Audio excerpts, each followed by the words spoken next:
Marivic! Anong ginagawa mo dito? Pwede bang dito muna ako, ha? Oo naman. May problema ka ba sa bahay niyo? Lagi naman eh. Gusto ko na ngang maglayas sa amin eh. Hindi ko nga lang alam kung paano mamuhay na mag-isa. Gusto mo palang bumukod.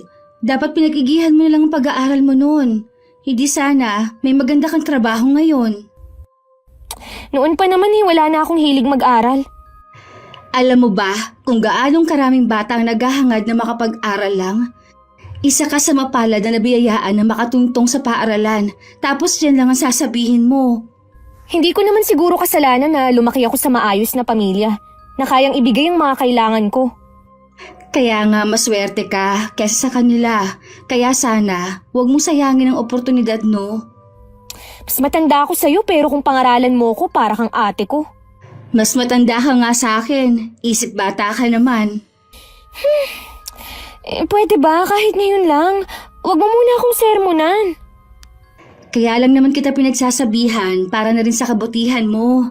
Nag-aalala lang naman ako sa'yo eh. Alam ko naman yun. Kaya lang kasi nakakarindi na rin eh. O sige, hindi na. Pwede mo bang sabihin sa akin kung ano na naman ang problema mo sa inyo? Nag-away na naman kami ni Itay. Nakarating kasi sa kanya ang pakikipagrelasyon ko kay Riley. Kahit ako ayaw ko sa boyfriend mo eh. Sa dami naman kasi ng lalaki, sa kanya ka pa talaga pumatol. Mahal ko si Riley at ganun din siya sa akin. Ano bang problema niyo sa kanya? Imposible na hindi mo alam kung anong mga ginagawa niya. Kung saang gang siya nabibilang. Marivic, masamang impluwensya si Riley sa'yo. Ayaw lang kita mapahamak ng dahil sa kanya. Kung ang tinutukoy mo, yung sinasabi nilang adik si Riley, inggit lang ang mga nagpapakalat ng ganyang chismis. Tingnan mo nga kung paano magbihis at magsalita. Alam mo pareho talaga kayo ni tatay. Hinusgahan niyo na agad si Riley dahil sa panlabas na anyo niya. Hindi ko siya hinuhusgahan. Marami lang akong naririnig na hindi maganda tungkol sa kanya. Hindi ka na naman magpapatalo sa akin eh. Ang mabuti pa, wag na natin siyang pag-usapan. Mabuti pa nga. Baka nagugutom ka, may pagkain dyan. Pwede bang matulog muna ako? Inaantok na kasi ako eh. Oo naman.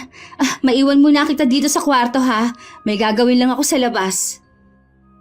Bata pa lang magkaibigan na kami ni Marivic. Sa lugar namin kilala ang pamilya niya na nakakaangat ang buhay kumpara sa iba. Mabait din ang mga magulang niya. Lalo na ang kanyang ina nung nabubuhay pa. Sa kasalukuyan may bago na ulit asawa ang kanyang ama na si Mang Artemio. Mabait naman ang babae at marunong makisama sa kanila. Sadyang sutil lang ang kaibigan ko. Lola, nandyan na pala kayo. Nagawa ko na po ang inuutos ninyo. Nandito ba ngayon ang kaibigan mong si Marivic? Opo, La. Natutulog po siya sa kwarto. Paano niyo po nalaman na nandito si Marivic sa bahay? Nakita ko kasi na may ibang tsinelas sa labas eh. Oo nga po pala. Nakalimutan ko ipatabi sa kanya eh. La, nagsabi po pala si Marivic na kung maaari dito daw muna siya sa atin. Nagkaproblema na naman ba sila ni Artemio? Opo, ang pinag-awayan nila tungkol sa pakikipagrelasyon niya kay Riley. Sutil din kasi ang kaibigan mo eh. Bakit hindi niya gayahin ang mga kapatid niya na mababait at responsable sa buhay? Hindi naman po ako nagsasawa sa pangaral sa kanya. Siguro po, hindi pa siya handang makinig. Kailan siya makikinig? Kapag napahamak na siya o mga tao sa paligid niya? Kaya nga po kailangan pa rin niya ang gabay. Isa po kasi sa ikinagagalit niya yung pag-aasawa ulit ng tatay niya. Wala namang masama doon. Mabait naman ang madrasta niya at inaasikaso ang tatay niya. Hindi ba niya naiisip na balang araw magkakaroon sila ng mga kapatid niya ng sariling pamilya? Sino makakasama ng tatay nila pagtanda? Iyon nga po ang sabi ko sa kanya eh. Wala namang masama kung dumito siya sa atin kesa kung saan pa siya mapunta. Hindi lang ako sang-ayon sa nobyo niya. Sa dami naman kasi ng lalaki doon pa siya nagkagusto. Kaya nga po sila nagkagalit na namang mag-ama. Hindi ko rin po gusto si Riley pero kilala ko po si Marivic na kapag kinokontra, lalong ipipilit ang gusto. Mabuti nga sa tagal niyong magkaibigan hindi kanya naiimpluwensyahan sa masamang gawain. Kilala niyo naman po ako. Hindi ako basta nagpapa-impluwensya. Alam ko po ang tama at mali. Sana naman balang araw, magising ang kaibigan mo at maimpluwensyahan mo magbago. Bata pa naman po si Marivic. Magbabago pa rin po siya. Bandang hapon na nang magising si Marivic. Nagpasama siya sa akin sa labas. May kailangan lang daw siyang kausapin. May palagay ako na makikipagkita siya kay Riley. Pinayagan naman kami ni Lola Erlinda. Wag lang daw kami magpapagabi. Ilang minuto pa lang kaming nakakaalis nang dumating naman si Mang Artemio. Pasensya na sa abala, Aling Erlinda. Akala ko bumalik yung dalawa Pasok ka muna. Ang tinutukoy niyo po bang dalawa yung apo niyo at ang anak kong si Marivic? Oo, dumating siya kanina at nakiusap kay Rhea na kung pwedeng dumito muna. Pasensya na po kayo kung lagi na lang kayong naaabala ng anak ko, ha? Wala yon, Artemio. Kaibigan siya ni Rhea. Hindi ko rin maaatim na basta na lang siya pabayaan. Baka lalo siyang mapahamak sa labas Pero sana, inaayos niyo ang problema. Nabanggit ang apo ko na nag-away kayong mag-ama. Marami kaming hindi pinagkakasunduan ni Marivic kahit nung buhay pa ang nanay niya. Lalo lang lumala nung mag-asawa ulit ako. Sa nakikita at naririnig ko mabait naman ang asawa mo ngayon. Mabait po talaga siya. Kasundo nga siya ng 3 kong anak Tanging si Marivic lang talagang matigas ang ulo. Ilang beses na rin niyang sinagot-sagot si Nita. Mula pa nung bata si Marivic kapansin-pansin na ang kakaiba niyang ugali sa mga kapatid niya. Aminado naman po ako sa bagay na yan. Imbes na tapos na siya sa pag-aaral, puro barkada lang ang inatupag niya. Kaya pinatigil ko na lang. Lagi din siyang pinapayuhan ng apo ko Baka sakaling makinig. Nagpapasalamat nga ako kay Rhea Kahit papano kasi, may matinong kaibigan ng anak ko. Kung inaalala mo ang anak mo rito, huwag kang mag-alala. Hindi namin siya pababayaan. Pwede siyang dumito hanggat gusto niya. Yun nga lang medyo mahigpit ako. Wala pong kaso yun sa akin. Tama lang naman na mahigpit kayo dahil bahay niyo to. Siya nga po pala. Magbibigay ako ng panggastos ni Marivic. Wag na. Malit lang naman ang gastos ng anak mo Nakakahiya naman po. Lagi na lang kasing nang naaabala ang anak ko sa inyo. Alisin mo sa isip mo na abala ang anak mo. Yun nga lang, simple lang ang buhay namin. Hindi siya maaaring mag-inerte rito. Baka po matutunan niya dito kung paano makisama. Pero gusto ko pa rin siyang kausapin sa ibang araw. Mas gusto ko pa rin kasi na sa bahay siya tumuloy. Kakausapin ko rin. Baka mapaliwanagan ko siya. Maraming salamat po, Aling Erlinda. Paano, hindi na rin po ako magtatagal. Babalik na lang ako sa ibang araw. Tama nga ang hinala ko na makikipagkita si Marivic sa boyfriend niya. Madilim na rin ang paligid nang umuwi kami. Habang daan, nagtatalo pa kami magkaibigan. Bilisan na natin ang paglalakad. Siguradong kayo na pa tayo hinihintay ni Lola Erlinda Ikaw naman kasi ang tagal mo makipag-usap. Masyado ka namang takot sa lola mo. Hindi ako takot sa kanya. Malaki lang ang respeto ko sa kanya. So wala akong respeto sa lola mo, ganun ba? Parang ganun na nga. Nangako kasi tayo na uuwi agad bago dumilim. Kita mo nga na nag-uusap pa kami ni Riley. Anong gusto mo? Basta ko na lang siyang iwan, ganun? Di sana, nauna ka na lang umuwi. Hindi naman kita pwedeng iwan mag-isa dun, no? Lalo't alanganin ang lugar. Kung makapagsalita ka naman, akala mo may masamang gagawin sa akin si Riley. Kahit may relasyon na kayo, hindi mo pa rin siya lubusang kilala. Mag-boyfriend ka na kasi. Nang sa ganun, maintindihan mo ko. Hindi yan ang priority ko, no? Kailangan ko makatapos sa pag-aaral para masuklian kong pagtatrabaho ni inay sa malayo. Pwede ka namang magtapos habang may boyfriend ah. Nangako kina lola at inay na hindi muna ako papasok sa isang relasyon hanggat wala akong hawak na diploma. Ewan ko sa'yo. Alam mo, tama nga ang sinabi ni Riley. Ang boring-boring ng buhay mo. Wala akong pakialam sa opinion niya. Mainit talaga ang dugo mo kay Riley, no? Sa susunod na makikipagkita ka sa kanya ha, huwag mo na akong isama. Hindi ko binagalan ang lakad ko hanggang makarating kami sa bahay. Nasa balkonahe si Lola Erlinda at halatang hinihintay kami. Naiwan naman ako habang tumuloy na sa kwarto si Marivic. Pasensya na po lola kung ginabi na kami. Hindi ko na kayo tatanungin kung saan kayo galing. Pero ayoko nang maulit na gabihin kayo sa labas ng bahay, ha? Opo lola, hindi na po ito mauulit. Sinabihan ko na rin po si Marivic. Kahit kasi probinsya tong lugar natin eh. Marami na rin nagkalat na masasamang loob sa panahon ngayon. Gusto ko lang kayong ingatan na magkaibigan. Alam ko naman po yun, la. Siya nga pala. Tumawag ang inay mo kanina. Bukas daw magpapadala siya ng pera. Bayaran mo na raw ang balanse mo sa eskwelahan. Opo, lola. Bukas po ng umaga ako pupunta sa bayan.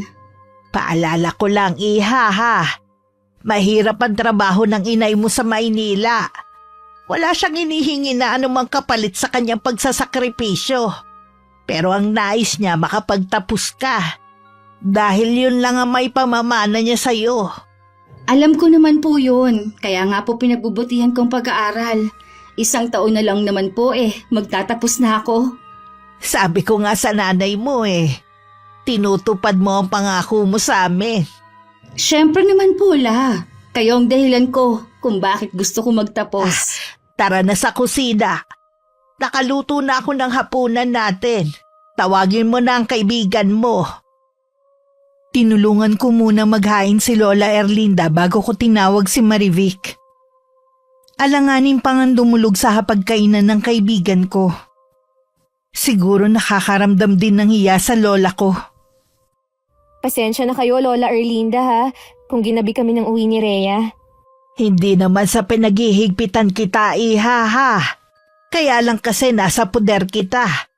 At kung ano man ang mangyari sa'yo pananagutan kita. Huwag po kayong mag-alala, hindi na po mauulit. Siya nga pala, galing dito ang itay mo. Ang bilis naman yung makatunog na nandito ako. Ano raw po ang kailangan niya? Gusto lang niyang makatiyak na nasa mabuti kang kalagayan. Sus, ngayon pa siya nag-alala sa akin ah. Baka napapahiya siya dahil sa ibang bahay ko pa gustong makitira kesa sa mismong bahay namin. Ano bang dahilan ng galit mo sa iyong ama? Hindi mo ba alam na mapalad ka kumpara sa iba dyan? Nagpatong-patong na po ang galit ko kay tatay. Sa tingin ko, hindi na kami magkakasundo kahit kailan. Huwag mong sabihin yan. Iisa lang ang magulang natin. Naranasan mo nang mawalan ng ina. Gusto mo bang mawala ang itay mo na hindi kayo nagkakasundo? Kasalanan niya po kung hindi kami magkasundo. Hindi siya gumagawa ng paraan para magkaayos kami. Mabuti pa po kumain na tayo. Lumalamig na po ang pagkain. Nabuti pa nga. Kanina pa ako nagugutom Sige na. Mauna ka nang kumuha ng ulam. Kilala ko si Lola Erlinda. Alam kong hindi niya nagustuhan ang mga sagot ni Marivic. Ngayon lang kasi sila nagkausap. Dati kasi tahimik lang niyang inoobserbahan ang kilos nito tuwing pinupuntahan ako. 1 linggo na sa amin si Marivic. Nang madatnan namin ni Lola Erlinda na nasa sala namin siya kasama ang boyfriend na si Riley. Wala naman sinabi si Lola. Pero alam kong hindi niya nagustuhan ang naabutan. Kaya naman masinsinan kong kinausap si Marivic. Bakit mo naman pinapunta dito si Riley? Anong masama? Boyfriend ko naman siya. Hindi ka naman kasi nagpaalam na papupuntahin mo siya. Baka nakakalimutan mo. Bahay ito ni Lola Erlinda. Pasensya na. Nakalimutan ko Akala ko ayos lang sa inyo. Ikaw na rin ang nagsabi na mabigat ang dugo ko sa boyfriend mo. Sana naisip mo na hindi siya pwede dito. Parang maliit na bagay nagagalit ka.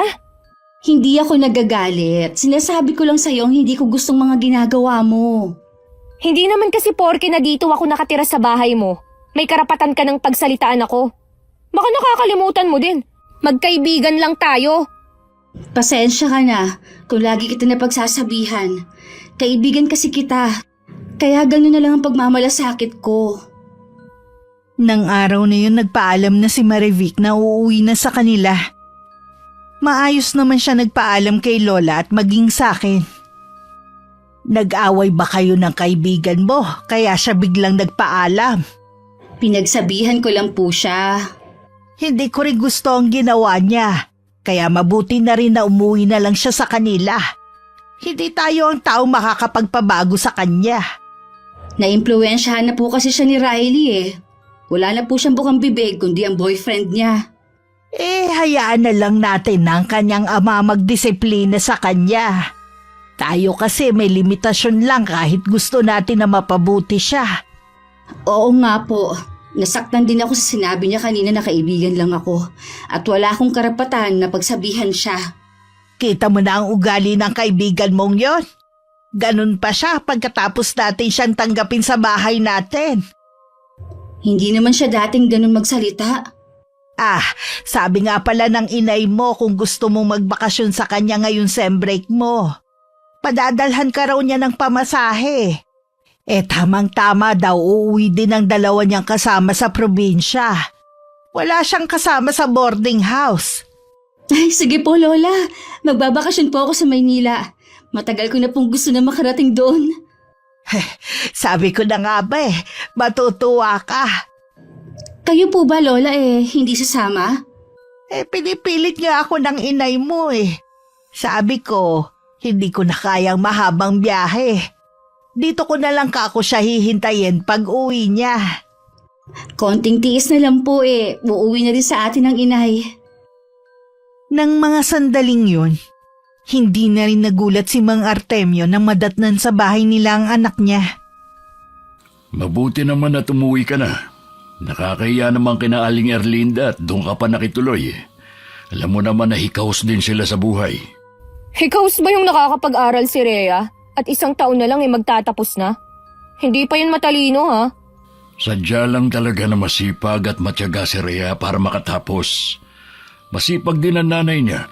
Biruin mo nagtitiis na maging janitress sa Maynila para mapag-aral ang anak.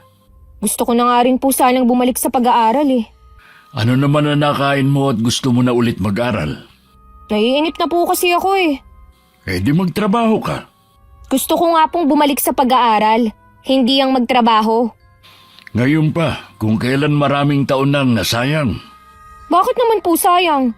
Gusto ko nga bumalik sa pag-aaral Babalik ka tapos ano? Maglolo ko ka lang sa pag-aaral? Seseryosohin ko na nga po ang pag-aaral ko. Kung gusto mo mag-aral, pwede ka naman mag-working student. Maraming gumagawa niyan ngayon. Tay naman, bakit ang mga kapatid ko pinagtapos nyo? Tapos ako ayaw niyong papasukin? Pinag-aral kita noon, di ba? Hindi lang pangungumbinsi ang ginawa ko sa'yo, kundi ilang beses din akong nakiusap sa'yo na magpatuloy ka sa pag-aaral. Pero anong ginawa mo? Mas inuna mo pa ang pakikipagbarkada mo at pakikipag-boyfriend. Noon po yun. Ngayon gusto ko nang mag-aral. Wala na akong pampaaral sa'yo. Ano po? May trabaho naman kayo Alam mo naman na magre-retiro na ako ngayong taon. Gusto ko, ang pensyon na makukuha ko para na lang sa sarili ko. Sinabi ko na yun sa inyo noon, di ba? Gusto ko lang kayong makatapos lahat para sarili ko naman ang iintindihin ko. Hindi ko po maalala na sinabi niyo yun dati. Ayaw mo naman kasing intindihin ang sinasabi ko. Tanungin mo mga kapatid mo, alam nila yun. Tay, paano yan? Gusto ko rin pong magtapos katulad ng mga kapatid ko. Baka naman naiinggit ka lang sa kaibigan mong si Rhea dahil 1 taon na lang gagraduate na siya. Hindi naman po siguro masama kung mag-aaral ulit ako.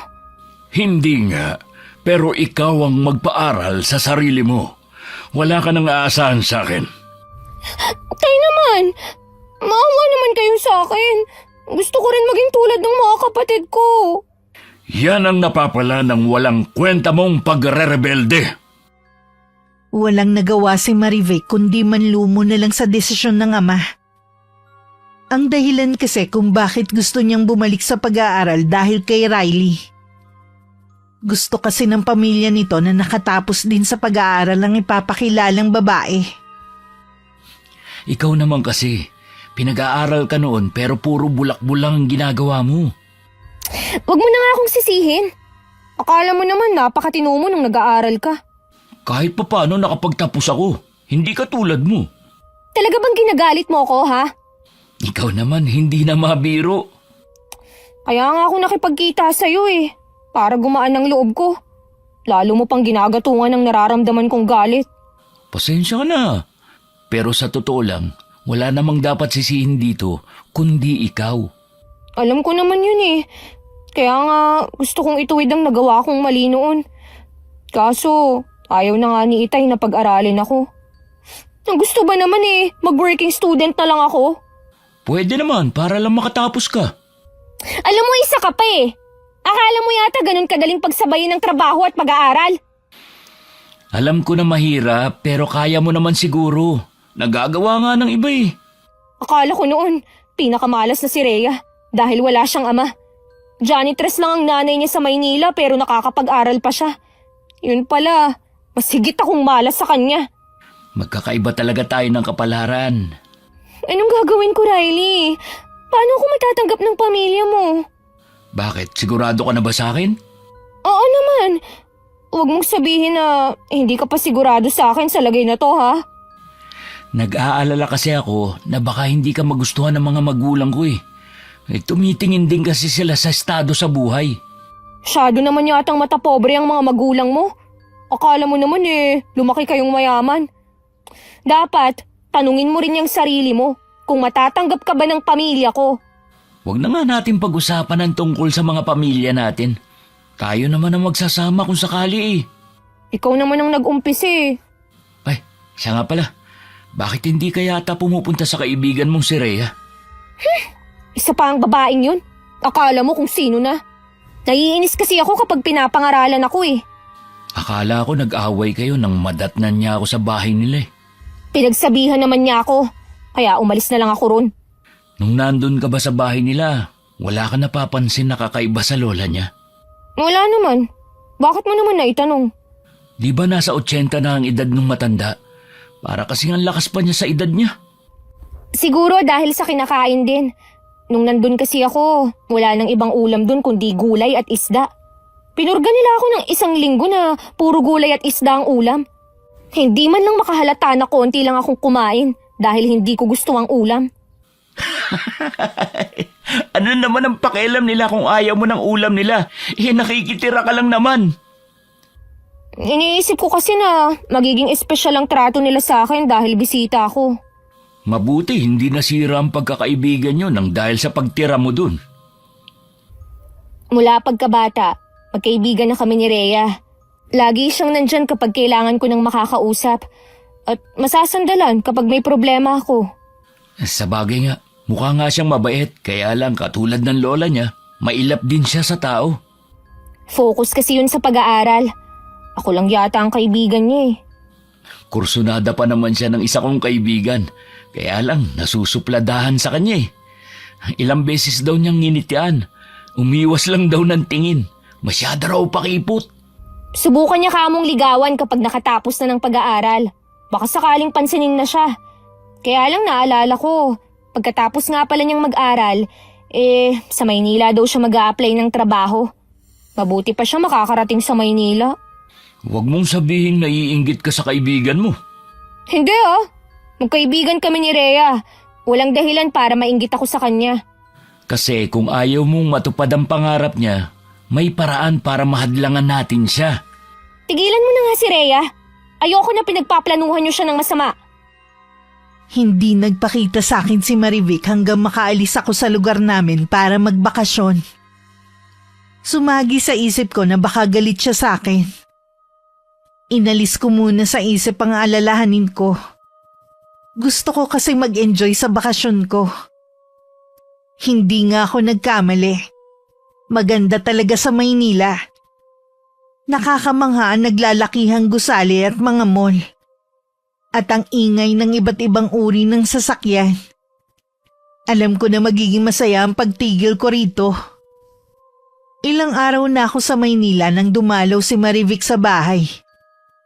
Labis ang gulat niya nang sabihin ni Lola kung nasan ako. Kailan pa po siya umalis? Mga 3 araw nang nakakalipas. Hindi ba sinabi sa'yo ni Rhea?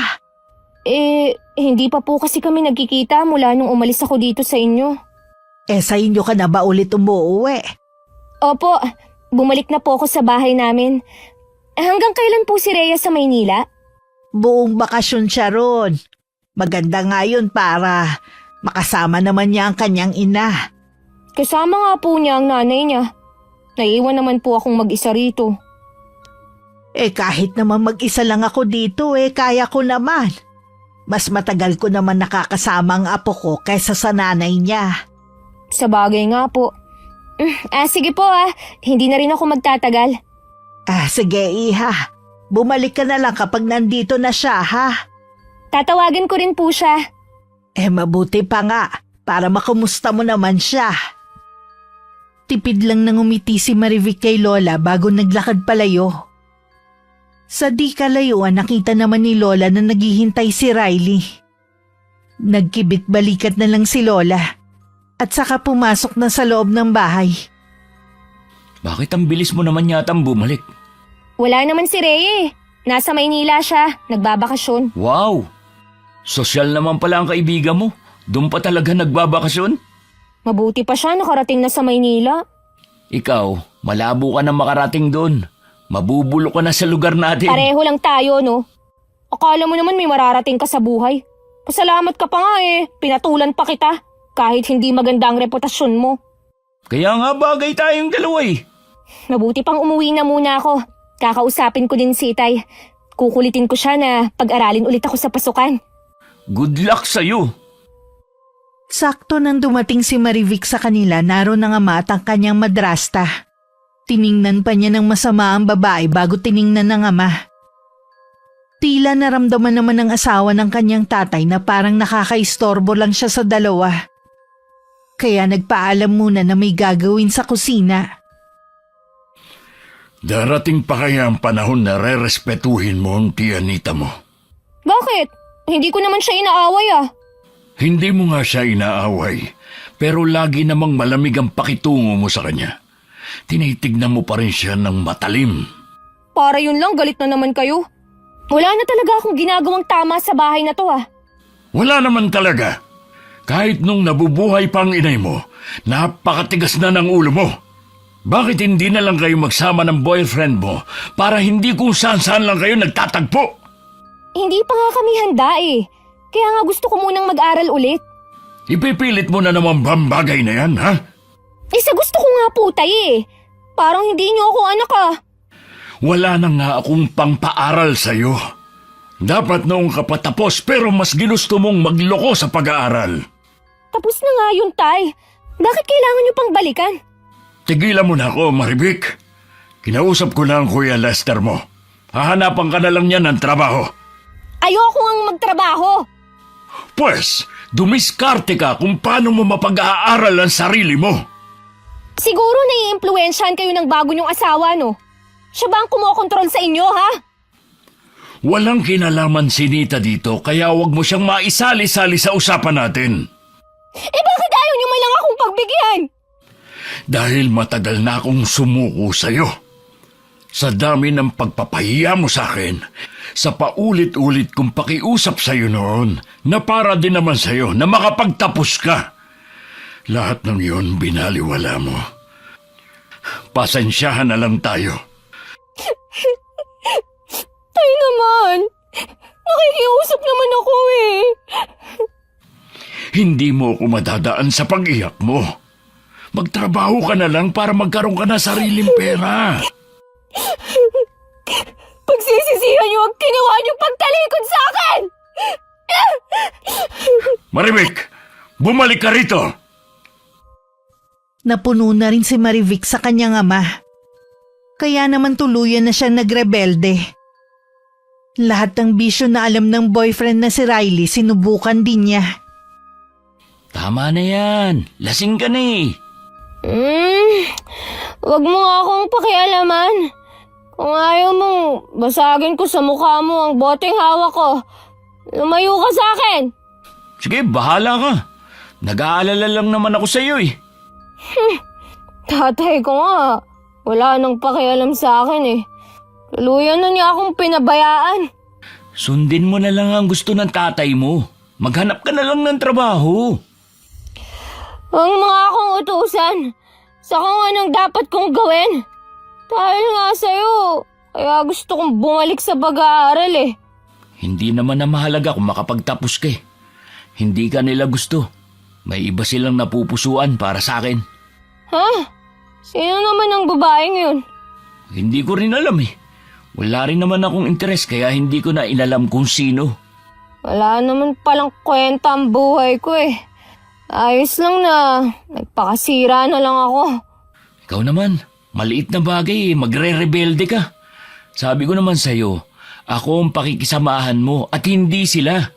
Kung hindi lang siguro namatay si inay, hindi magkakaganito ang buhay ko. Bakit naman kasi kasama pa siya sa mga na-aksidente noon? Wala ka na magagawa. Sinundo na siya ni kamatayan eh. Bigyan mo pa ako ng isang bote. Sigurado ka. Baka mamaya gumapang ka na naman pa uwi. Basta bigyan mo pa ako. Oo na, huwag ka na magalit. Kukuha na kita, sandali lang. Bagal. Dahil sa sunod-sunod na pag-uwi ng lasing ng anak, hindi na napigilan na sumambulat ang galit ni Mang Artemio. Kinabukasan kahit natutulog pa ang kaibigan ko, ginising niya ito. Bumangon ka dyan. Mag-usap tayo. Bakit ba ang aga-aga eh? Galit na naman kayo.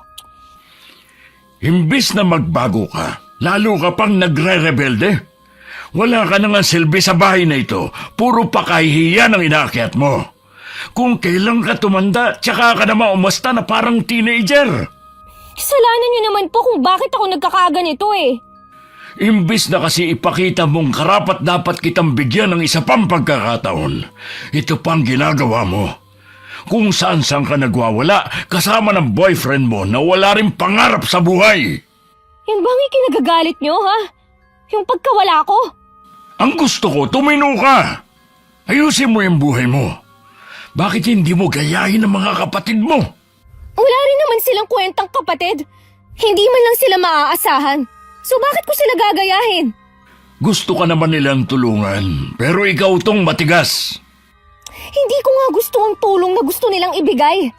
Sinabi ko nang ayaw kong magtrabaho eh. Yun lang ang tulong na kaya nilang ibigay sa'yo. Kalimutan mo na ang mag-aral. Dahil hindi na yun mangyayari kung hindi ikaw ang tutustos sa sarili mong pag-aaral.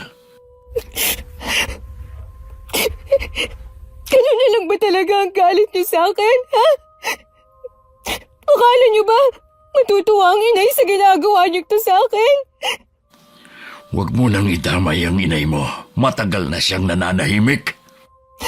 Sana magkasama na lang kami ni inay na na-aksidente noon. Nakalimutan mo na ba? Ha? Dahil sa'yo, kaya umalis ng araw na yun ng inay mo para sunduin ka. Dahil ilang araw ka nang hindi umuwi. Ikaw ang may kasalanan kung bakit siya na-aksidente. Hindi totoo yan! Mula pa noon, sakit ka na sa ulo dahil sa mga pagre-rebelde kapag hindi na ibibigay ang gusto mo. Huwag mo nang hintayin na mapuno ako sa'yo.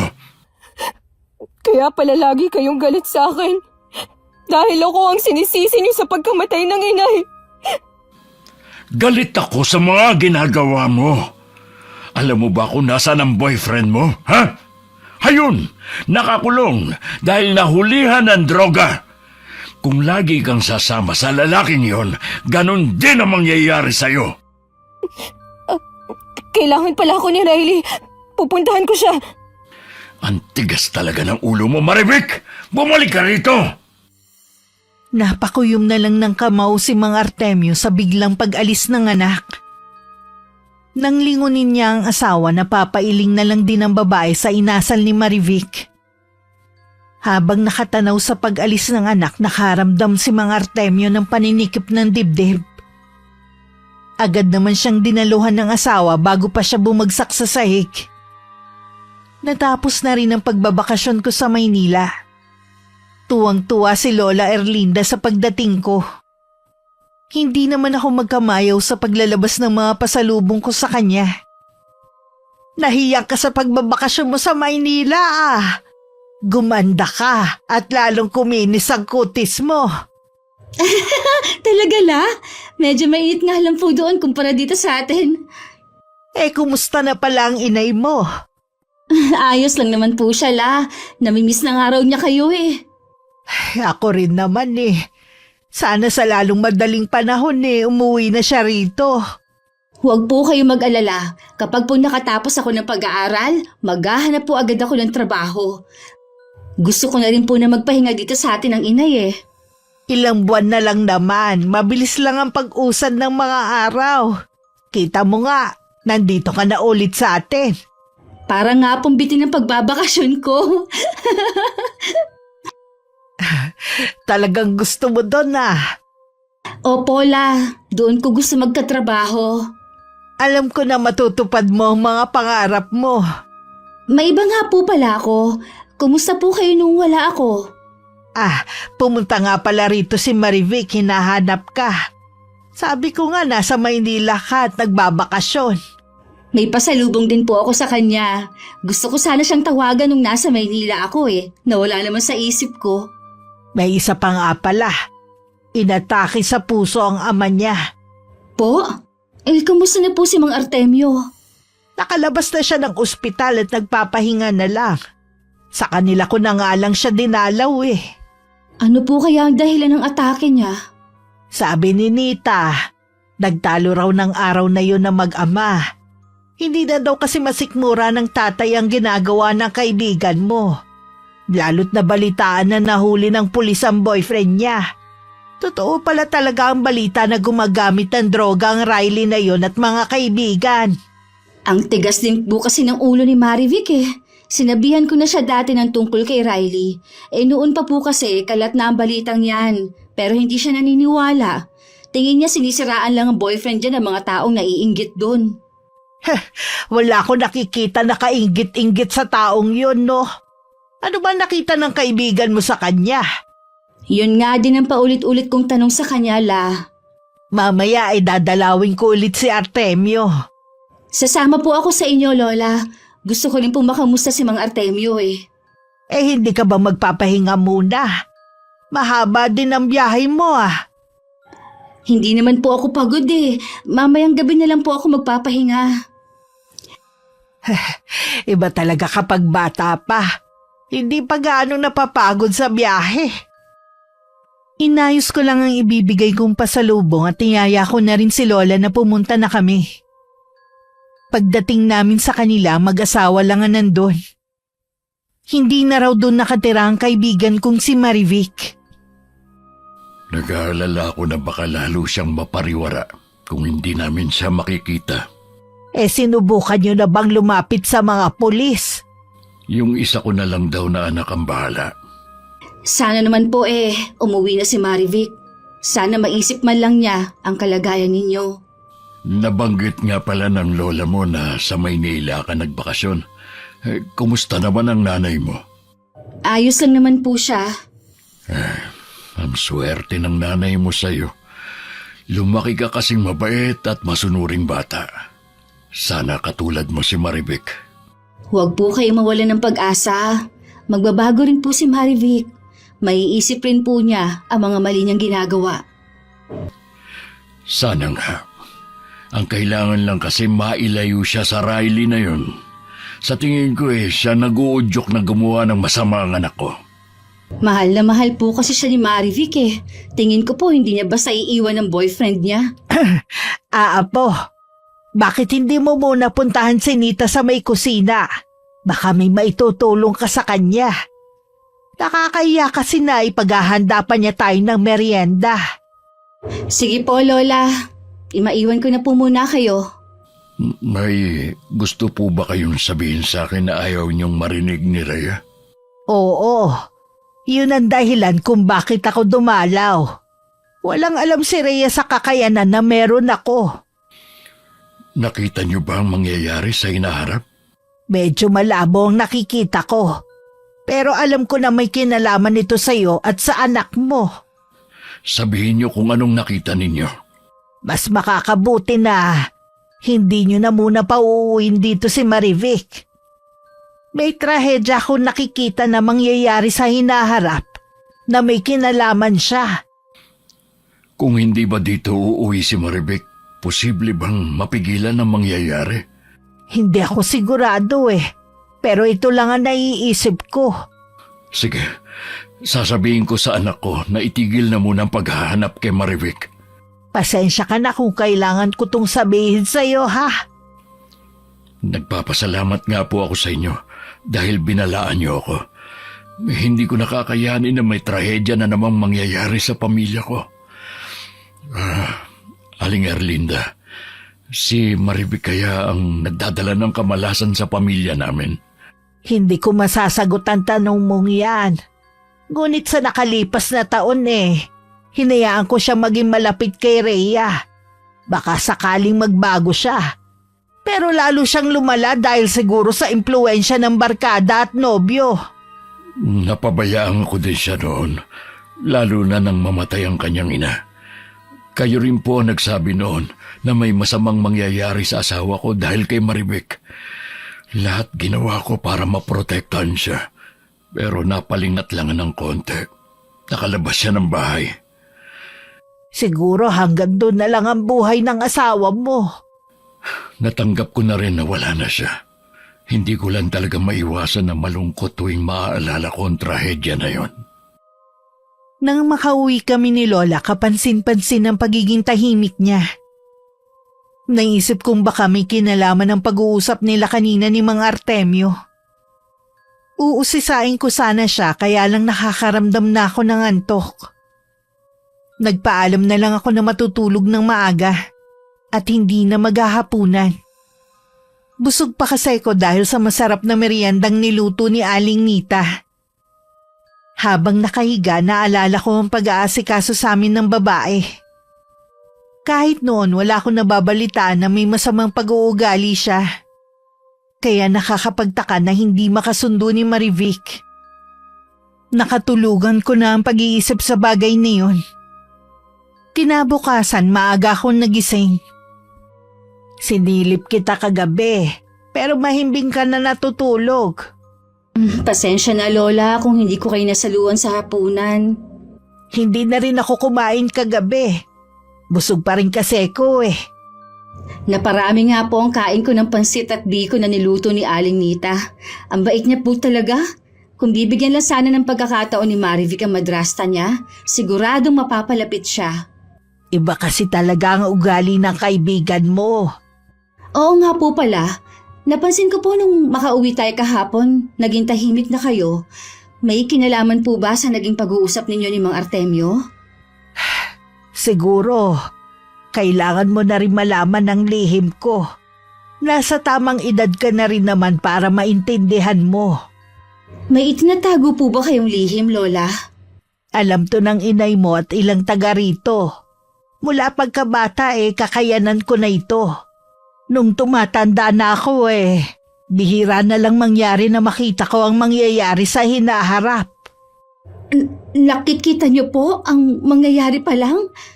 Oo, apo. Katulad na nangyari sa nanay ng kaibigan mo. Binalaan ko silang mag-asawa noon na ang magiging sanhi ng kamatayan ni Betty ay ang mismong anak niya. Pero sadyang mas malakas ang hatak ng kamatayan sa kanya. Ano po ang sinabi ninyo kay Mang Artemio? Meron na naman po ba kayong nakikita na masamang mangyayari? Oo, may kinalaman na naman ng kaibigan mo sa trahedyang parating. Pinayuhan ko si Artemio na wag nang pauuwiin sa kanila si Marivic. Ano bang meron kay Marivic? Bakit nagdadala siya ng kamalasan sa pamilya niya? Hindi lang sa pamilya niya, maging sa ibang tao. Kaya po ba hindi ninyo gusto si Marivic? Noon pa kasi mabigat na ang pakiramdam ko sa kanya tuwing nasa paligid lang siya. Oras na maramdaman ko na banta na siya sa buhay mo. Patawarin mo sana ako, Apo, kung ipapaiwas kita sa kanya. Maiintindihan ko naman po kayo kung sakali. Pero sana po hayaan niyo akong payuhan pa si Marivic. Malay niyo, ngayon makinig na siya. Sige, Iha. Gusto ko rin namang mapabuti siya. 3 araw na akong nakakabalik nang magpakita sa akin si Marivic. Nakangiti naman siya pero may kakaiba sa kanya na hindi ko matukoy kung ano. Malikot din ang mga mata niya at balisa ang kilos. Kapansin-pansin din ang pagkabawas ng timbang niya. Narinig ko nga na bumalik ka ng araw. Buti naman ikaw na ang dumalaw sa akin. Galing kasi kami ni Lola sa inyo Hindi ka na nga raw nakatira doon. Napilitan na akong umalis sa bahay na yun. Saan ka na nakatira ngayon? Sa bahay ng kaibigan ni Riley. Doon na muna ako pansamantala. Ayos ka lang ba doon? Medyo hirap nga ako Baka naman meron ka dyan kahit magkano. Sige, pahihiramin kita. Meron pa naman ako ditong natira sa pamasahe ko. Mabuti ka pa, nakarating na sa Maynila. Alam mo bang pangarap ko din makarating doon? Kaya lang, hanggang pangarap na lang siguro. Gusto mo bang makapagtrabaho doon? Pwede kong kausapin ng inay. Alam ko kasi kailangan pa ng isang tao sa pinagtatrabahuhan niya Ipapasok mo ako na janitress, ha? Ganun na ba talaga kababang tingin mo sa akin? Nakatapak ka lang sa Maynila. Tumaas na ang tingin mo sa sarili, Gusto ko lang naman na tulungan ka. Makakarating ka na doon, may trabaho ka pa. Tsaka, baka ito lang ang paraan para makalayo ka kay Riley. Kahit hindi na ako makarating sa Maynila, hindi ko iiwan si Riley. Kailangan mo nang iwan ang lalaking yon. Sinisira ka niya. Tingnan mo nga sarili mo sa salamin. Baka mamaya, pati ikaw gumagamit na rin ng ipinagbabawal na gamot. May katibayan ka ba sa sinasabi mo, ha? Siguro may gusto ka kay Riley, no? Nagkukunwari ka lang na galit sa kanya. Kahit kailan, hindi ko siya magugustuhan. At isa pa, pag-aaral ang priority ko. Oo na. Ipinamukha mo na naman sa akin na ikaw lang ang makakatapos at ako hindi. Sandali lang ako nawala. Ang laki na agad ng ipinagbago mo. Ikaw ang nagbago at hindi ako. Akala ko pa naman, tunay kang kaibigan. Wala ka rin palang ipinagkaiba sa ibang tao. Lahat ng klase ng tulong ibinigay ko sa'yo at payo. Hindi pa rin pala sapat para matawag mo kaibigan. Mula ngayon, hindi na kita kaibigan. Napilitan lang naman akong makipagkaibigan sa'yo kasi nakakaawa ka. Wala kasing gustong makipagkaibigan sa'yo dahil sa weirdo ka na nga, pati lola mo kinatatakutan. Dahil mukha raw mangkukulam. Nasabi mo na siguro ang lahat ng gusto mong sabihin. Umalis ka na. Marami pa kasi akong gagawin Kahit nasa loob na ako ng bahay, hindi pa rin tumigil sa pagtatalak si Marivic sa labas namin. Hindi niya siguro inaasahang magiging kalmado lang ako kahit nakakagalit na ang mga binibitiwan niyang salita. Nagkulong na lang ako sa kwarto. Lingid sa akin lumabas si Lola sa likod bahay. Narinig niya lahat ang pag-uusap namin ni Marivic. Lola Erlinda, nandyan pala kayo. Ano pa ang ginagawa mo rito, ha? Pagkatapos ng lahat ng ginawang kabutihan ng apo ko sa'yo, ito pa pala ang igaganti mo? May nagawa rin naman po akong kabutihan sa apo niyo Nagkaroon siya ng kaibigan. Kayang mabuhay ng apo ko na walang kaibigan. Umalis ka na, bago pa ako makagawa ng pagsisisihan mo. Bigla na lang nanlaki ang mga mata ni Marivic at napaatras pa ng ilang hakbang bago nagtatakbo palayo. Pagdating sa tinutuluyan niya, nandun na si Riley. Nakita ang pagkainip sa muka sa paghihintay sa kanya. Saan ka ba nagpunta, ha? Kanina pa ako naghihintay sa'yo Galing ako kay Narea. May nangyari ba? Bakit namumutla ka? Totoo nga yata yung usap-usapan tungkol sa lola ni Rhea. Na ano? Namang kukulam ang matandang yun. Sira na yata ang ulo mo eh. Chismis lang yon na pinakalat ng mga magulang ko noon. Malay ko ba na hanggang ngayon marami pa rin ang naniniwala. Maniwala ka, Riley. Mangkukulam ang matandang yun. Kanina, habang kausap ko siya, biglang nagbago ang itsura niya. Naging nakakatakot siya. Yun lang. Hanggang ngayon yata may tama ka pa rin eh. Bakit ba ayaw mong maniwala sa akin, ha? Hindi naman kasi kapani-paniwala mga sinasabi mo eh. Sigurado ako sa nakita ko kanina. Kitang-kita sa mga mata niya ang galit. Bakit naman magagalit sa iyo matandang yun? Pinagsalitaan ko kasi ng hindi maganda ang apo niya. Kaya naman pala eh. May napala ka ba sa pagpunta mo sa kanila? Wala nga eh. Hindi na nga niya naiabot yung pasalubong, pati yung hinihiram kong pera. Kahit kailan talaga tanga ka, hindi ka nag-iisip. Ang layo mo talaga sa kaibigan mo. Bakit malagi mo nalang pinupuri ang babaeng yun? May gusto ka ba sa kanya, ha? Wala akong gusto sa kaibigan mo. Pansinin lang talaga kasi ang pagkakaiba ninyong dalawa. Oras na malaman ko na may gusto ka kay Rhea, malilintikan ka sa akin. Huwag mo akong binabantaan ha. Syota pa lang kita. Bakit ka nagagalit kung hindi totoo? Ay, Leche, makaalis na nga rito. Kung ano-ano na lang ang sinasabi mo eh. Maghahanap na lang ako ng ibang kausap. Lagot ka talaga sa akin. Oras na malaman ko na may gusto ka kay Rhea. Kahit ang babaeng yon. Sa kabila ng pagtatalo namin ni Marivic, nag-aalala pa rin ako sa kalagayan niya. Alam kong kailangan niya ng tulong. Wala naman sinasabi si Lola kahit alam niya ang nangyayari sa amin ng kaibigan ko. Dahil desperada na kung saan kukuha ng panggastos si Marivic, napilitan na siyang lumapit sa ama niya. Anong ginagawa mo rito? Tay, kailangan ko kasi ng pere. Totoo ba ang sinasabi ng mga kapatid mo na gumagamit ka raw ng ipinagbabawal na gamot? Yun ang dahilan nila kung bakit tumigil na sila sa pagtulong sa'yo. Hindi po totoo yun, Tay. Hindi ko alam kung saan nila nakuha ang balitang yan. Nakikiusap ako sa'yo. Iwan mo na si Riley. Masama siyang impluensya sa'yo. Hindi ko po magagawa ang hinihiling nyo. Nagmamahalan kami ni Riley. Hanggat hindi mo hinihiwalayan ang lalaking yun, wala kang makukuha sa aking pera. May pagkain dyan. Kumain ka bago umalis. Ano naman ang akala nyo sa akin? Pulubi? Dahil ko pang namamalimos eh. Ikaw ang may kasalanan kung bakit ganyan ang buhay mo ngayon. Ako na lang lagi ang sinisisi nyo. Sino ang gusto mong sisihin, ha? Ibang tao? Ayaw nyo kasi akong intindihin eh. Buong buhay mo, wala na kaming ginawa kundi ang unawain ka. Pero sige ka pa rin sa pagre-rebelde mo. Kung tutuusin nga, mapalad ka sa ibang tao dyan. Ang dapat mo lang gawin, magpakatino pero hindi mo pa magawa. Wala naman pala akong mapapala sa pagpunta ko rito. Mabuti pa, umalis na lang ako. Mabuti pa nga. Tatanggapin na lang kita uli dito sa pamamahay ko kapag iniwan mo na ang lalaking yun. Malabo pong mangyari yun. Matinding pagpipigil lang sa sarili ang ginawa ni Mang Artemio para pigilan ng anak na umalis. Naalala niya kasi ang bilin ni Lola. Ipinagdasal na lang niya ang kaligtasan ng anak habang nasa labas. Marami pa kaming nabalitaan na kinasangkot ang gulo ni Marivic kasama ang boyfriend niya. Nakakadismaya na sa ganun lang hahantong ang buhay niya.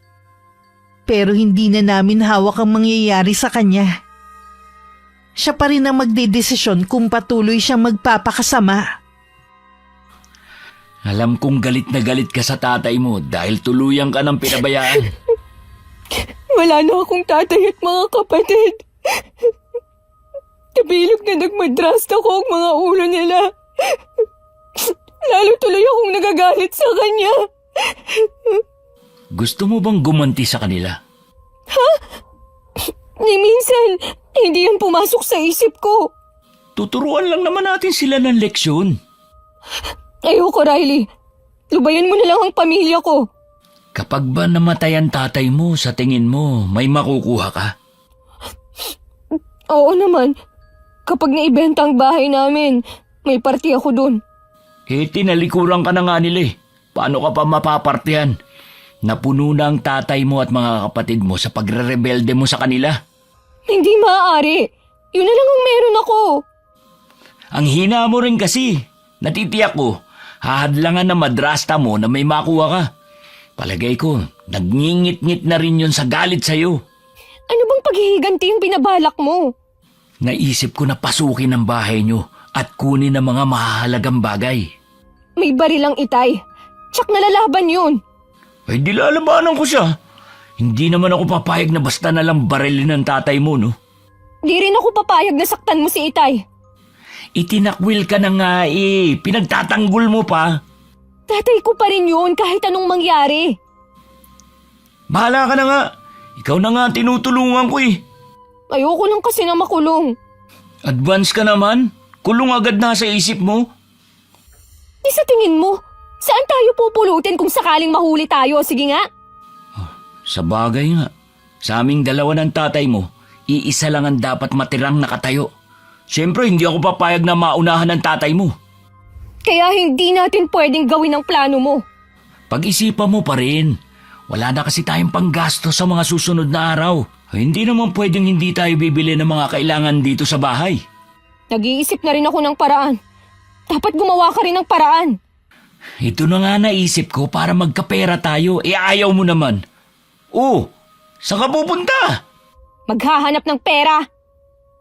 Dahil siguro wala nang maisip na lapitan si Marivic, pumunta siya sa bahay. Nagkataon namang wala ako at si Lola lang ang naabutan niya. Matiim ang titig ni Lola sa kaibigan ko na para bang binabasa ang kanyang kaluluwa. Biglang naalala ni Marivic ang huling beses na nagkausap sila. Bigla siyang namutla at nakaramdam ng takot. Tatalikod na sana siya nang pigilan siya ni Lola Erlinda. Huwag ka munang umalis. Alam ko natatakot ka sa akin. Sino naman po ang hindi matatakot sa inyo? Totoo po palang kumakalat na balita tungkol sa inyo. Walang maniniwala sa'yo kung ipagkakalat mo man ang nakita mo. Sasaktan niyo po ba ako?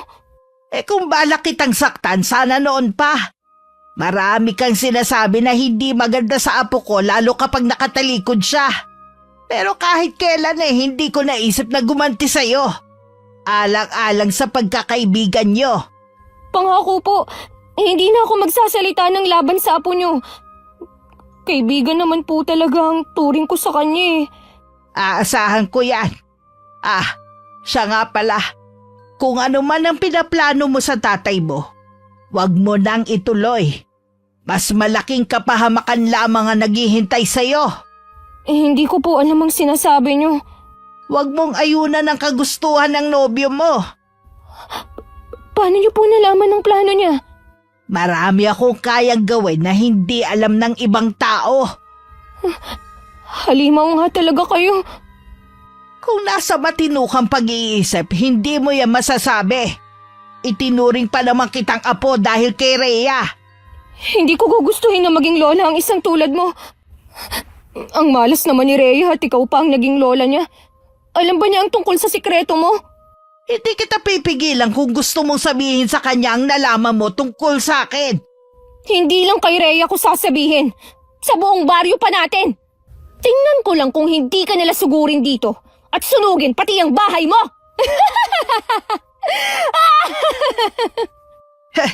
Sinusubukan mo talaga ang pasensya ko. Sige lang, tumawa ka lang hanggat gusto mo. Pagkatapos ng pag-uusap ni na Lola, hindi agad umalis si Marivic. Naghanap siya ng mapagtataguan kung saan pwede niya akong abangan. Hindi naman naging kainip-inip ang paghihintay ng kaibigan ko. Dahil ilang minuto lang naman pauwi na ako. Nagulat naman ako sa bigla niyang pagsulpot sa harapan ko. Marivic, anong ginagawa mo dyan? Inaabangan talaga kita. Ganun ba? Sana sa bahay mo na lang ako hinintay. Galing na ako doon. Tara sa bahay. Doon na lang tayo mag-usap. Andito na lang tayo mag-usap. Ayoko kasing marinig ng lola mo ang mga sasabihin ko. Tungkol saan bang sasabihin mo? Tungkol sa lola mo at sa sikreto niya. Ano bang sinasabi mo? Kung biro man ito, wala akong oras na makinig sa'yo. Abala akong tao. Alam ko naman eh. Mabilis lang naman to. Sige, sabihin mo na. Alam mo bang totoo ang kumakalat noon na chismis sa lola mo? Na isa siyang mangkukulam? Ako mismo ang nagpapatunay niyan. Kitang-kita ko kung paano magbago ang anyo niya nung kausap ko siya. Sana, nagising ka na sa ginawa ko. Bakit mo ako sinampal, ha? Nagsasabi lang naman ako ng totoo, ah. Kulang pa yan sa ginawa mong pambabasta sa lola ko. Kahit masama na ang mga ginagawa mo, kahit kailan hindi siya nagsalita laban sa'yo. Maniwala ka man sa hindi. Totoong mangkukulam ang lola mo. Anong alam mo sa totoo? Hindi mo na nga alam ang pagkakaiba ng realidad at ilusyon. Paano kasi adik ka? Yan ang katotohanan, kaya kung ano-ano nang nakikita mo. Kung ako sa'yo, magparehab ka na bago mahuli ang lahat. Walang iya ka! Hindi ako adik! Makikita mo, pagsisisihan mo ang ginawa mong to! Ikaw ang magsisisi sa ginawa mong ito. Dapat hindi na kita tinanggap na kaibigan ko. Wala ka kasing kwentang tao. Yun ang unang beses na nakapagsalita ako ng masama sa kapwa ko. Lalo na sa itinuring ko pang kaibigan. Matatanggap ko pa kung ako na lang ang pinagsalitaan niya ng masakit. Pero ibang usapan na kapag ang lola ko na ang nilapastangan niya. Pagdating sa bahay, naabutan ko si Lola Erlinda na naghihintay sa akin. Alam ko na nagkausap kayo ni Marivic. Hindi ko na po napigilan ang sarili ko, Lola. Nasampal ko na po siya sa galit ko. Hindi ko hahayaan ng kahit na sino na bastusin kayo at pagsalitaan ng hindi maganda. Hindi mo na sana siya pinatulan. Tingin ko sa kanya apektado na ang pag-iisip eh. Napuno na rin po kasi ako eh. Sana hindi niya guluhin ang pananahimik natin. Matapang lang naman po siya kapag nandyan ang boyfriend niya. May record na po sila sa barangay. Kung gusto nilang dagdagan pa, edi pumunta sila dito para manggulo. Sa nangyayari sa kanya, walang dapat sisihin kundi siya lang din. Sinabihan ko siya na magparehab, na lalo niyang ikinagalit. Isuot mo to, Apo. Bracelet? Saan po galing ito? Mula pa yan sa aking ina. Poprotektahan ka niyan sa lahat ng oras. Ibinibigay niyo na po ba ito sa akin? Oo, sa'yo na yan. Kwintas naman ang sa inay mo. Kaya kahit nasa malayo siya hindi ako nag-aalala na baka may masamang mangyari sa kanya. Hindi naman po ako lalayo. Bakit kailangan pong bigyan niyo ako nito? Hindi sa lahat ng oras lagi akong nasa tabi mo. Lalo't pasukan na naman. Mabuti nang suot mo yan. Iingatan ko po ito. Lagi ko po kayong maaalala kapag nakikita ko to. Tara na sa kusina. Naghanda ako ng merienda para sa atin. Alam kong gutom ka pagdating Lingid sa akin, nararamdaman ni Lola ang masamang balak sa akin ni Marivic sa mga susunod na araw. Ang bracelet na binigay niya sa akin ay para maramdaman niya kung nanganganib ang buhay ko. Samantala, nagpupuyos naman ang kalooban ni Marivic na umuwi sa tinutuluyan nila. Lahat ng mahagip ng kamay niya, hinahagis niya at binabato sa pader. Ano ba nangyayari sa'yo, ha? Hindi sa'yo mga gamit na narito. Bababayaran sa atin ng kaibigan ko mga nasira mo. Wala akong pakialam! Huminahon ka nga. Ano ba nangyari sa'yo? Galing ka na naman ba sa tatay mo? Nag-away na naman ba kayo? Si Rhea! Sinampal at ininsulto ako ng babaeng yon! Ha? Talaga? Nagawa niya yun sa'yo? Oo! Magbabayad siya sa ginawa niya sa akin! Hindi ko yun palalampasin! Hoy, anong balak mong gawin? Gaganti ako sa kanya. Tingnan ko lang kung may mukha pa siyang maihaharap sa mga tao pagkatapos ng gagawin ko. Baka magkulong na lang siya sa bahay nila at hindi na lumabas. Kasama ba ako sa binabalak mo? Natural! Isama mo na rin ang mga barkada mo. Parang alam ko na ang maitim mong balak ah. Baka naman magsisi ka pagkatapos. Si Rhea ang magsisisi sa ginawa niya at hindi ako.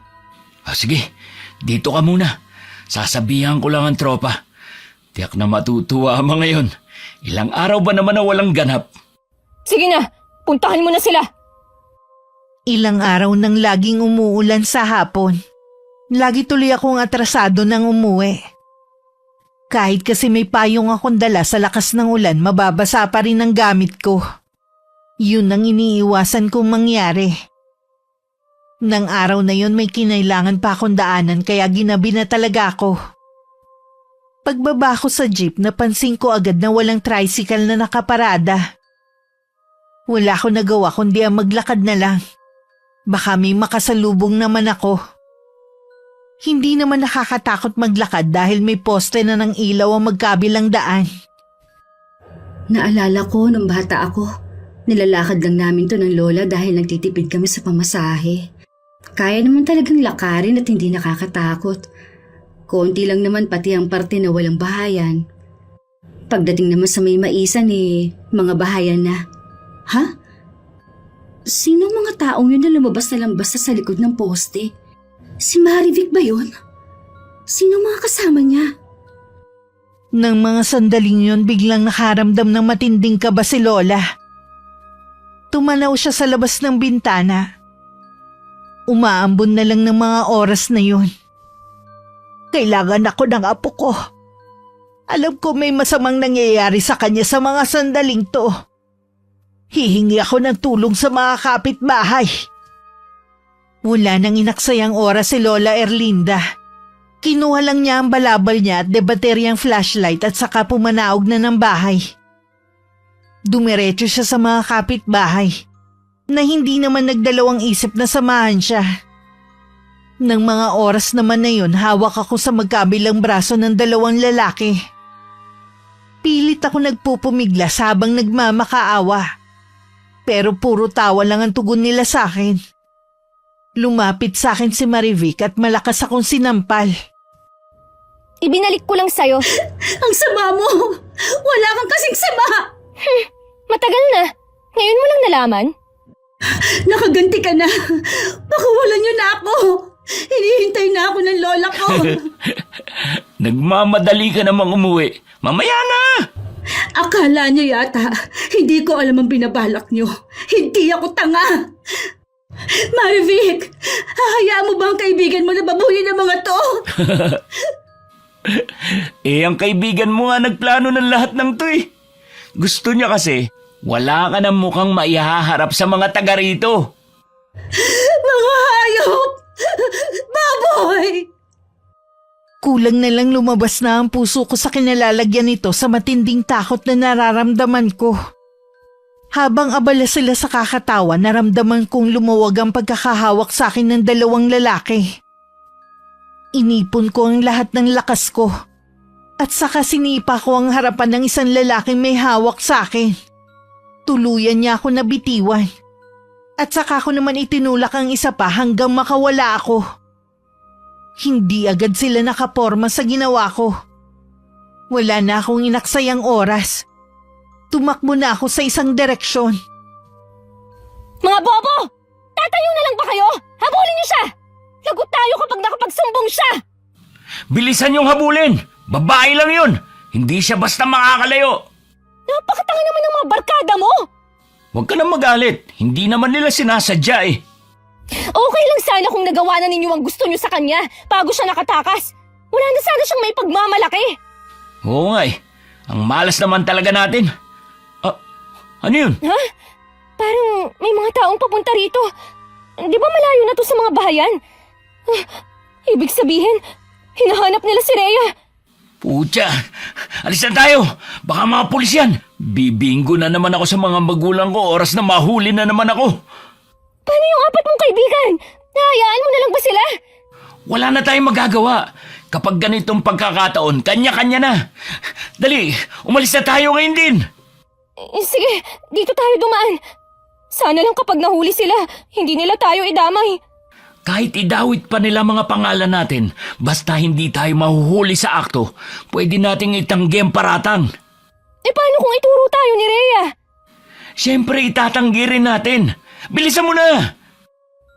Bago pa nakarating sa kinaroroonan ng dalawa sina Lola Erlinda at ang mga kasama niya, mabilis na silang nakatakas sa lugar.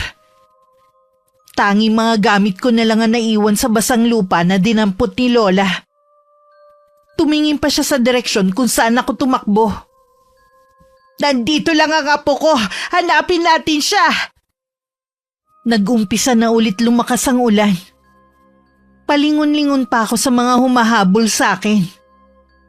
Dahil madilim na sa bahaging yun, hindi ko na namalayan na bangin na pala ang nasa harapan ko. Huli na ng mamalayan ko at bumulusok na ako pababa. At naramdaman ko na lang ang pagtama ng kanang mukha ko sa matalim na bagay. Nasa malapit lang ang apo ko. Narinig ko ang sigaw niya. Rhea! Rhea! Apo ko! Nandito na kami! Nasaan ka? Lola, nandito po ako sa ibaba. Lola Erlinda. Bago pa magdilim ang mga mata ko, nakita ko pa ang mga maliliit na ilaw na palapit sa kinaroroonan ko. Nagising ako na nasa ospital na ako at nasa tabi ko na si Lola. Bigla ko napaiyak na maalala ang nangyari sa akin. Tahan na, iha. Ligtas ka na. Nahuli na ang 4 na gustong sumalbahi sa iyo. 4? Nahuli din po ba sina Marivic at Riley? Hindi, iha. Wala sila sa lugar. Si Marivic po ang pasimuno ng lahat. Gusto niya akong gantihan. Hindi sila idinamay ng 4. Huwag kang mag-alala. Kasama natin sila sa sasampahan ng kaso. Lola, bakit po may benda ang kanang pisngi ko? May malalim na sugat ka riyan. Tumama siguro sa matalim na bagay nang mahulog ka sa bangin. Hindi, Lola. Hindi maaari to. Sira na ang mukha ko. Huwag mo sabihin yan. Huminahon ka lang. Makakasama sa iyo ang labis na pag-iyak. Lola. Sige, ipapaayos natin ang mukha mo. Marami na magagaling na doktor ngayon. Hindi habang buhay sira ang mukha mo. Ang sama nila. Wala akong ginawa kundi kabutihan kay Marivic. Masagit pa sa kapatid ang turing ko sa kanya. Bakit kailangan niyang gawin sa akin ito? Pagbabayarin natin sila sa ginawa nila sa'yo. Mabubulok ang kaibigan mo sa kulungan. Duda ako kung mabibigyan ng hustisya ang nangyari sa akin. Hindi pa babayaan ng pamilya niya si Riley. Tsak na ililigtas din niya si Marivic. Huwag kang mawalan agad ng pag-asa. Hindi pa nga natin nasusubukan na magsampa ng kaso Ilang kaso na ba ang naisampa kay Riley? Sa dami na, hanggang ngayon nakakalaya pa rin siya. Hayaan na lang po natin Patawarin mo ko, apo, kung nahuli ako ng dating, ha? Hindi po, Lola. Tama lang pagdating ninyo. Salamat po. Lagi kayong nariyan. Gaya ng inaasahan ko, hindi rin nasampahan ng kaso sina Riley at Marivic. Hanggang sa huling sandali, hindi sila idinawit ng mga kasama. Nang makaharap ko sila, hindi ko na magawang umiyak. Ang nararamdaman ko na lang matinding galit sa dibdib ko. Tuwing pumapasok ako, lagi na lang may takip ang mukha ko. Para hindi makita ng mga tao ang mahaba at malalim kong sugat sa mukha. Alam ko rin nagsasaya si Marivic sa nangyari sa akin. Kahit hindi natuloy yung plano natin sa kaibigan mo, para ka na rin nakaganti sa kanya. Oo nga. Naging nakakatakot na tuloy ang itsura niya. Siguradong hindi na yung nakakalabas ng bahay nila. Ang mahalaga, nasira ko ang buhay niya. Siguro naman, Ako naman ang pagbibigyan mo. Ano naman ang gusto mo? Pumayag ka ng pasukin ng bahay niyo. Huwag ka maglala. Hindi namin sasaktan ang tatay mo. Di ba pinag-usapan na natin ang bagay na yan? Ayoko sa plano mo. Sige, kung hindi ka papayag sa gusto ko, pupuntahan ko na lang ang tatay mo at sasabihin ko sa kanyang ginawa mo kay Rhea. Walang hiya ka talaga kahit kailan. Pareho lang tayong walang hiya. O sige, mangako ka lang na hindi mo sasaktan ang itay ko. Bahala na kayo sa gagawin niyo sa madrasta ko. Huwag kang mag-alala. Hindi namin gagalawin ang tatay mo. Magpapalamig lang muna tayo at saka natin paplanuhin ang gagawin. Bugawin mo nga yung ibon na yan sa bintana. Napapansin ko na tuwing nag-uusap tayo, nandyan yan eh. Pati ba naman walang kamalay-malay na ibon, pinagdidiskitahan mo pa? Nakakatakot tumingin eh. Naintindihan ka yata eh. Lumipad na palayo.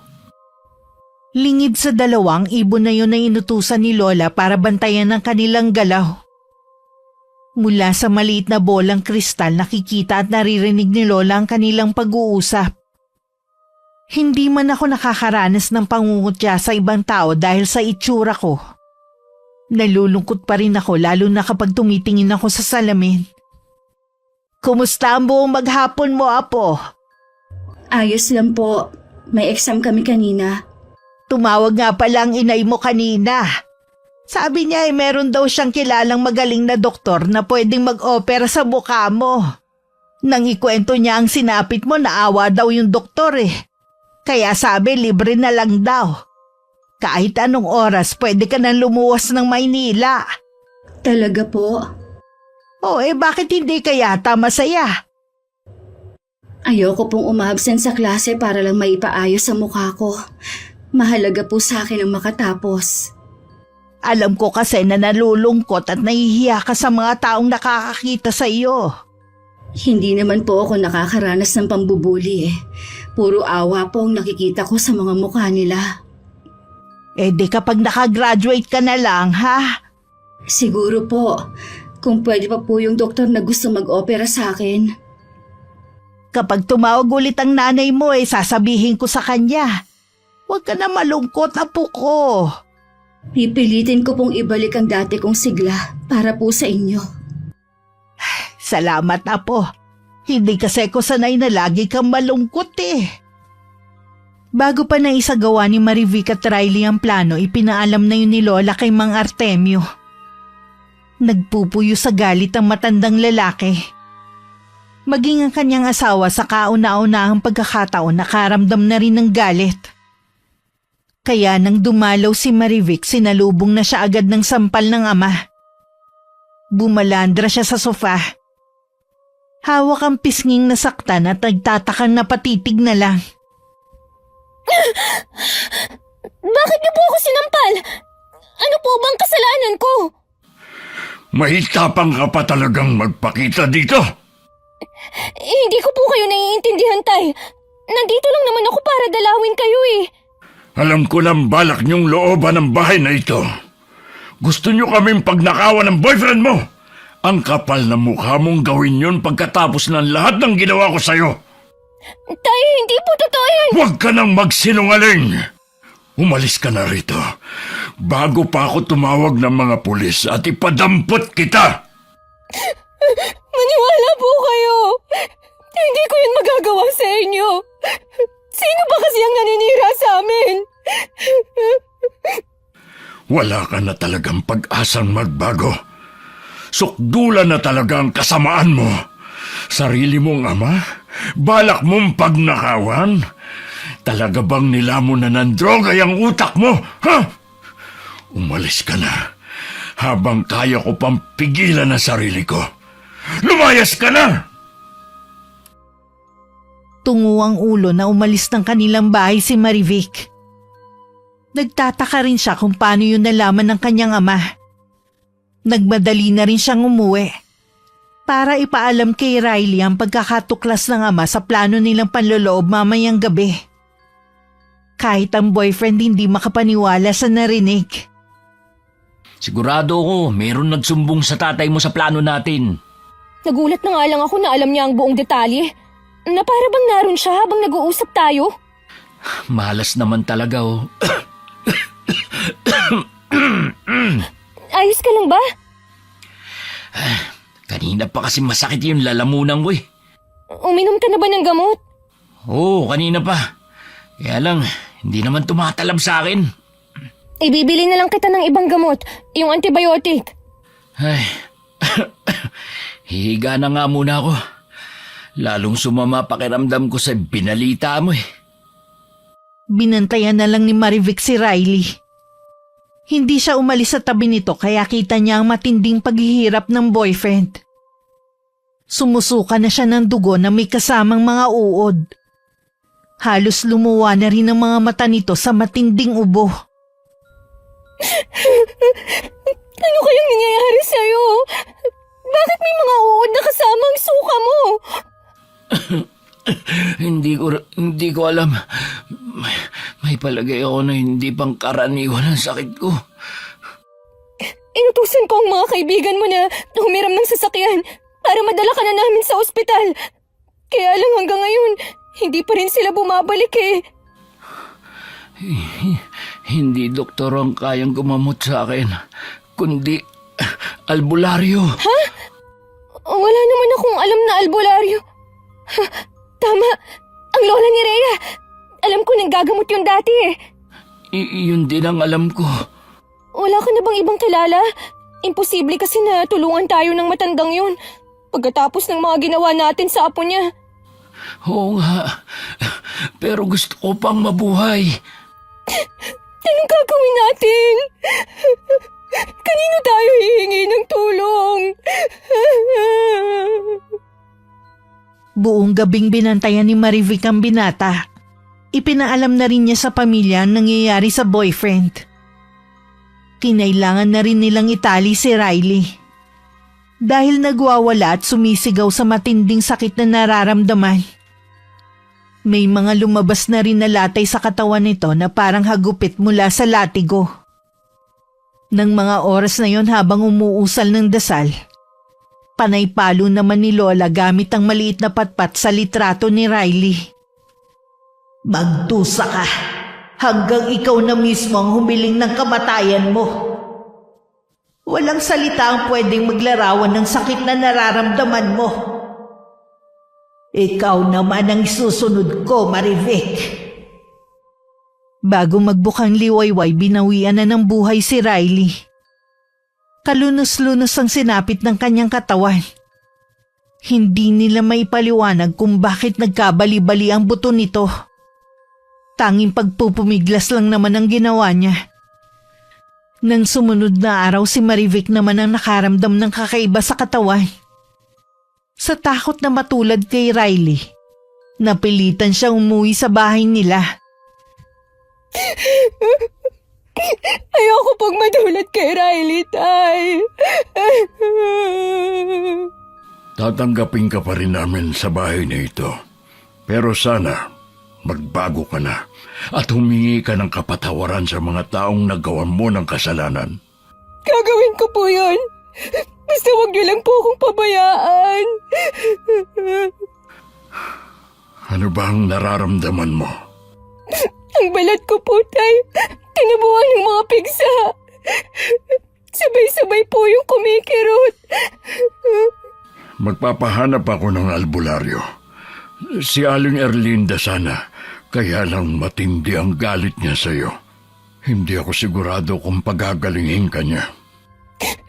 Sana mapatawad nila akong maglola. Walang dapat sisihin sa nangyayari sa akin, kundi ako rin. Susubukan ko pa ring lumapit sa kanya. Baka sakaling mapagbigyan niya ako. Salamat po, Tay. Patawarin niyo rin po ako sa mga nagawa kong kasalanan sa inyo ni Tia Nita. Walang magulang ang kayang tiisin ng anak, kahit gaano man karebelde ito. Gusto rin sanang kasing sakit ng naranasan ni Riley ang gawin niya kay Marivic. Pero naiisip ni Lola si Mang Artemio at pati ako. Alam kasi niyang malulungkot din ako kapag may masamang nangyari sa kaibigan ko. Binigyan na lang niya ng malubhang sakit si Marivic para makapagsisito sa mga nagawang kasalanan. Mula nga noon nagkulong na lang sa kanilang bahay ang dati kong kaibigan. Hanggang makatapos ako na may mataas na karangalan. Nang araw na yun luluwas kami ni Lola sa Maynila. Ipapaayos ko ang nasira kong mukha at doon na rin magtatrabaho. Umalis na pala papuntang Maynila ang maglola. Doon kasi magpapa-opera si Rhea ng mukha niya. Doon na rin daw maghahanap ng trabaho, sabi ng lola niya. Nakausap ko kasi bago sila umalis. Ang swerte naman ni Rhea. Natupad na ang pangarap niya. Hindi na siguro sila babalik dito. Ang babalik na lang ay si Aling Erlinda at ang anak niya. Pero baka daw matagalan pa. Hindi man lang ako nakahingi ng kapatawaran sa kanilang maglola bago sila umalis. Sinabi ko naman na nagsisisi ka na sa mga ginawa mo. Pinatawad ka na nila. Ito nga't may ibinigay para sa iyo si Aling Erlinda. Langis daw ito para gumaling ka na. Ang bait talaga nila. Kapag gumaling po ko, aayusin ko na ang buhay ko. Makalipas nga ang ilang buwan, tuluyan nang gumaling si Marivic. Bumalik ulit siya sa pag-aaral. Sa tulong ng ama at mga kapatid niya. Sa pagkakataong yun, pinatunayan niya sa pamilya. Nakarapat dapat siya sa isa pang pagkakataon na ibinigay nila sa kanya. Wakas,